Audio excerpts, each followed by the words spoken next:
In Japan, there is a machine that bows for you. At the entrances of department stores and train stations, automated mannequins, programmed to perform the ritual courtesy, incline their torsos in synchronized reverence to every arriving customer. The bow here is so culturally embedded, so commercially significant, that it justifies automation. This is not a curiosity, it is a specification. The Japanese bow is not ancient folk wisdom. It is not a vague cultural instinct passed down through generations without a blueprint. It is a precisely engineered social technology with codified angles, durations, and contexts that were standardized during the Meiji Restoration of the 1870s, when Japan deliberately rebuilt its social infrastructure to compete with Western industrial powers. But the Meiji reformers did not invent the bow. They inherited it, weaponized it, and turned it into a national productivity standard. To understand why Japan bows the way it does today, you have to go back 1,200 years to a court in Nara and to a set of borrowed rituals that were never meant to last this long. The bow, as a formal gesture of respect, entered Japan from China during the Nara period, roughly 700 to 794 of the Common Era. Japanese envoys to the Tang Dynasty court returned not just with Buddhist texts and administrative models, but with the physical vocabulary of Confucian hierarchy. In Confucian social theory, the body was a political instrument. The angle of your spine communicated your position in the social order. To bow deeply was to acknowledge the legitimacy of the person above you. To receive a bow without returning it fully was to assert your own superior rank. The Nara court adopted this system wholesale. The Taiho Code of 701, one of Japan's earliest comprehensive legal documents, specified the forms of physical deference required of court officials. Bows were not optional. They were legally mandated expressions of the social hierarchy. But this was court ritual. It was confined to the aristocracy, to the capital, to the narrow world of imperial administration. The vast majority of Japan's population, the farmers, the craftspeople, the merchants, had no formal bow culture in this codified sense. That changed with the rise of the samurai. Between the 12th and 17th centuries, the warrior class gradually displaced the court aristocracy as Japan's dominant social force, and the samurai brought with them a physical culture of extraordinary precision. The historian Eiko Ikegami, in her landmark study The Taming of the Samurai, traces how the warrior class developed what she calls honorific individualism, a system in which personal honor was expressed through the controlled, disciplined body. The samurai's bearing, the stillness, the precision, the economy of movement was not aesthetic preference. It was survival technology. In a world where status disputes were resolved by violence, the ability to read and project physical signals of rank was a matter of life and death. The bow, in this context, was not courtesy. It was a negotiation. The angle of your bow communicated your assessment of the other person's rank relative to your own. Get it wrong, and you had issued an insult. Issue an insult to the wrong person, and you might not survive the encounter. The Edo period, 1603 to 1868, saw this warrior culture of physical precision spread downward through Japanese society. The Tokugawa shogunate created a rigid four-tier social hierarchy: samurai, farmers, artisans, merchants, and enforced it through elaborate codes of physical conduct. The bow became a daily ritual for every Japanese person, not just the warrior elite. But the Edo bow was still diverse. Different regions had different norms. Different social contexts required different forms. There was no national standard. That standardization came with the Meiji Restoration. In 1868, the Meiji government began the most deliberate program of social engineering in Japanese history. The goal was modernization, which in practice meant the construction of a unified national identity capable of competing with Western industrial powers. The Meiji reformers understood that national identity required shared physical rituals. They needed a population that moved, greeted, and deferred in recognizable, standardized ways. The bow was the obvious vehicle. In 1882, the Meiji government issued the Imperial Rescript on Education, which mandated Confucian values as the foundation of national schooling. In 1890, the full Rescript was promulgated and read aloud in schools across Japan, accompanied by a bow to the imperial portrait. The bow to the emperor was not symbolic. It was the physical enactment of the national ideology. Every child in Japan, every morning, performed the gesture that acknowledged the emperor's divine authority and their own subordinate place in the national hierarchy.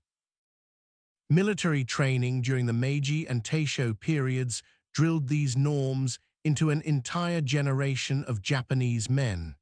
Soldiers bowed to their officers with the same precision they applied to their rifles. The gesture was not courtesy. It was discipline made visible. It was the body's acknowledgement of hierarchy performed on command. The codification that followed was systematic. A 15-degree bow, the ashaku, was the appropriate greeting between equals or a casual acknowledgement. A 30-degree bow, the keire, expressed respect and was required in formal business settings. The 45-degree bow, the seikirei, conveyed deep apology or profound submission. Duration mattered too. The longer the hold, the deeper the sentiment. This was not the codification of something that already existed in this form.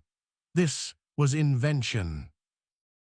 The historian Carol Gluck, in her landmark 1985 study Japan's Modern Myths, described the Meiji project as the deliberate construction of national traditions, the manufacturing of continuity where there had been diversity. The bow was one of the most successful of these manufactured traditions.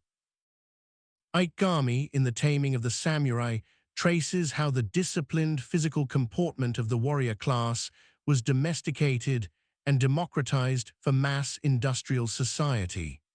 The samurais controlled bearing, the stillness, the precision, the economy of movement became the model for the modern Japanese worker. The bow was its most visible expression. Military training during the Meiji and Taisho periods drilled these norms into an entire generation of Japanese men.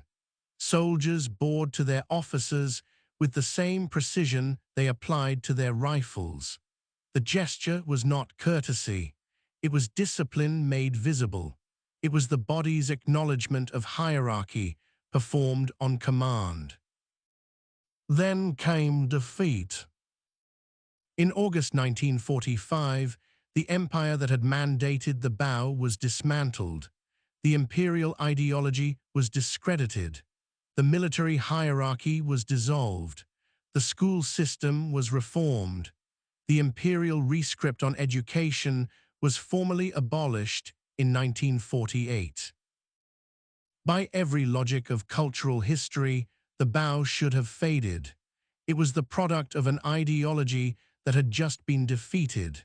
It was the physical expression of a hierarchy that had just been dismantled.